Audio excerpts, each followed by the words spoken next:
وزیر اعلیٰ سندھ سید مراد علی شاہ نے کہا ہے کہ ملک کافی عرصہ ہائیبرڈ اکنامک وارفیئر کی دلدل میں پھنسا رہا، جس کی ایک وجہ حکومتی فیصلے وقت پر نہ لینا ہے۔ اسی ہائیبرڈ وارفیئر سے امن و امان اور توانائی بحران جیسے مسائل پاکستان کی معاشی ترقی اور سرمایہ کاری کی راہ میں رکاوٹ بنے رہے۔ ان خیالات کا اظہار انہوں نے NED یونیورسٹی کے economic and management science department کے زیر اہتمام زرعی پائیدار ترقی کانفرنس سے خطاب کرتے ہوئے کیا۔ Yes, we have been, and modern warfare is right. You don't need to go. Even the modern warfare is not me fighting an enemy. It's our weapons that fight. It's the technology that fights, and it's the technology that we have to keep up to. This gives us a chance that even though we are maybe smaller in numbers, we equip ourselves with the necessary technology to fight with stronger enemies, and that's what we've done. But his speech was regarding the hybrid war that we've been into for the last several decades. I tend to agree with him. What's the answer for this? As he himself said, we have the potential here. We need to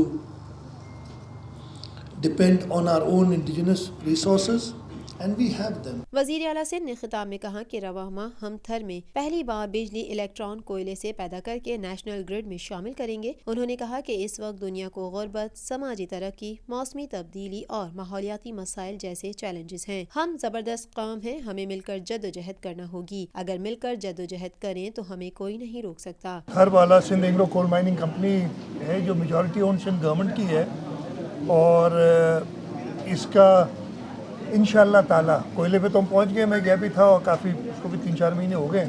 اب power plant بھی تیار ہے، پہلا unit جو ہے، اور انشاءاللہ 15 مارچ کے بعد کسی بھی ٹائم پہ ادھر ہم جائیں گے، اور پہلا الیکٹران جو پہلے 330 میگا واٹ پاور پلانٹ کا ہے وہ ہم نیشنل گرڈ میں ایڈ کریں گے، اور انشاءاللہ تعالیٰ جون تک دوسرا 330 میگا واٹ والا بھی پلانٹ چل جائے گا۔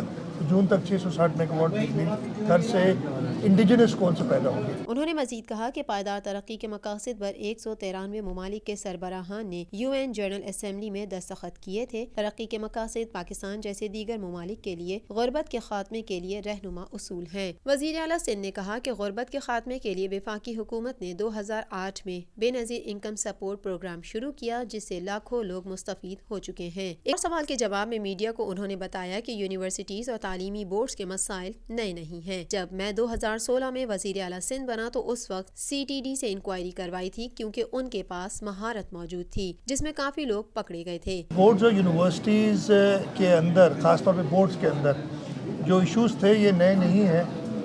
یہ 2016 میں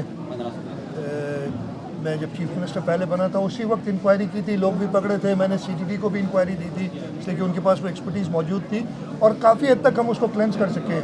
یہ ریسنٹ چیز نہیں ہے، یہ بلٹ اپ ہوئی ہے، اور ہماری کوشش یہی ہے کہ اس کے اندر سے، اس لیے کہ اگر ہمارے بورڈز میں اور جو ٹیسٹنگ سروسز ہیں وہی اگر میرٹ پہ اور صحیح طریقے سے امتحان نہیں لے سکیں گی تو ہم پراپر بچے کیسے پڑھیں۔ گزشتہ دن سندھ اسمبلی اجلاس کی کارروائی کے دوران ہنگامہ آرائی کے سوال پر وزیر اعلیٰ سندھ نے کہا کہ سندھ اسمبلی میں کل جو ہوا سخت الفاظ میں مذمت کرتا ہوں۔ کل جو ہوا ہے سندھ اسمبلی میں اس کی میں سخت ترین الفاظ میں مذمت کرتا ہوں۔ بہت ہی نامناسب تھا، ایسا ماحول ہم نے پہلے کبھی نہیں دیکھا، اور اس کو میں نے اندر تقریر بھی کی تھی نا، اس میں بات کی تھی کہ جو انیکسپیرینس اور پارلیمنٹری آداب سے ناواقفی، لیکن وہ بھی مطلب سب سے پہلے تو آدمی کو مہذب خود ہونا ہے، مہذب آدمی تو پارلیمنٹ میں آنے کی ضرورت نہیں ہے مہذب ہونے کے لیے۔ وہاں پہ تھوڑے سے ایشوز ہیں، مجھے امید ہے کہ جی وہ اپوزیشن پارٹیز، اور ایشو کیا تھا کہ ایک اپوزیشن ممبر کو ہی نشانہ بنایا گیا تنقید کا، اور اس نے جب اس پہ آبجیکٹ کیا تو اس پہ ایون لٹرلی فزیکلی اس کو زیادہ کوپ کرنے کی کوشش کی گئی۔